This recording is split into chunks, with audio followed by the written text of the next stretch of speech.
Well, hey gang, how you doing? It's Jonathan again from Tail Hunter International down here in La Paz, Baja, Mexico. And it's time once again for a weekly Mexican Minute video fishing report from Tail Hunter Sport Fishing. And we're going to cover the week of May 28th to June 4th, 2017, and let's jump right back into it. Listen, as you can see, I've got my sweatshirt on. It's about 8 o'clock in the morning when I'm doing my report right now. We just finished putting out our fishermen for our Las Arenas, our La Paz fleet, as well as our snorkelers and divers, and it was a little brisk this morning. Once again this week, the winds came up. They weren't as strong as they have been, but still pesky enough to create some bounce out there, to create some chop. Some days are better than others. Winter's lingering. It's hanging on just like it is in so many places in North America. So once again, it was a little cool. Listen, it's going to be 88 degrees today. It's going to be sunny. It's going to be warm just like it has been every week. The folks we've got from Alaska, Canada, Michigan that are here right now are laughing at us because I've got long pants on, my captains have got their jackets on, I've got a sweatshirt on every day, I'm wearing flannels. We think it's on the cold side, but they're laughing at us because they're from much colder areas. But listen, these winds just keep hanging on and it's affecting our fishing.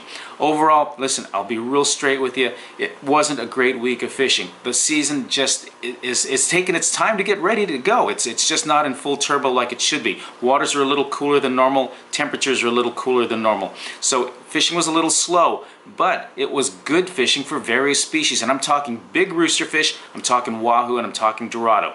Specifically over at Las Arenas. Earlier in the week, the wahoo were hitting. You know, they came back on us about a week and a half ago. These fish, 20, 30, 50 pounds, even up to 60 and 70. The larger fish we're losing. We're probably losing more than half of the fish we're hooking. Every boat some days had a shot at the wahoo, but it's home run hitting. It's big fish or go home. You get that one shot, two shots. If you miss your fish, there isn't a whole lot. The wahoo are over there by the island. They're over at Punta Perico. They're eating the live bait, specifically mackerel is what they're wanting. They're not wanting the rapala so much. There's so much mackerel in the water right now that they want the live bait. And really, a rapala or any other lure you're going to use out there represents live bait. So if you've got the live bait, even better. But some days, if the winds are blowing, it's tough to get the live bait. So that really affected our fishing.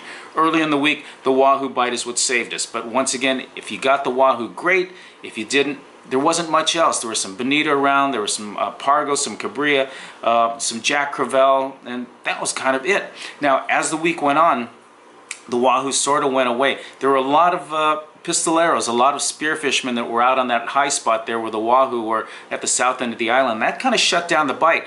But what saved us later in the week is the roosterfish came on really strong. They're eating those really big sabalo, those 12, 15, 18-inch sabalo, and anything that, you know, can get its mouth around a bait that big is going to be a big fish. So our roosterfish this week, and this was great for some of our first-timers who got their personal best or their biggest fish. The roosters were running 25 to 50 pounds. We even had some bigger fish that were lost. I think one day we had probably 9 or 10 roosterfish hooked up on all of our fleets. Every boat had 1 or 2 shots at them. Everyone got a fish. We released all the fish, so that was really good to see. Check out the photos coming up that you'll see in this video because there's some really great roosterfish shots. For our La Paz fleet, you know, it was erratic again. If the winds were blowing, it was a little tough. We were confined to fishing close to the island. There was some pargo, some cabria, some really big fish lost, but mostly it was going to be triggerfish, which can be a lot of fun and great eating, and we're seeing a lot more folks who specifically are coming to look for the triggerfish and fish for those. But late in the week, when the winds died down, sure enough, the fishing got better. It was probably our best dorado bite of the season.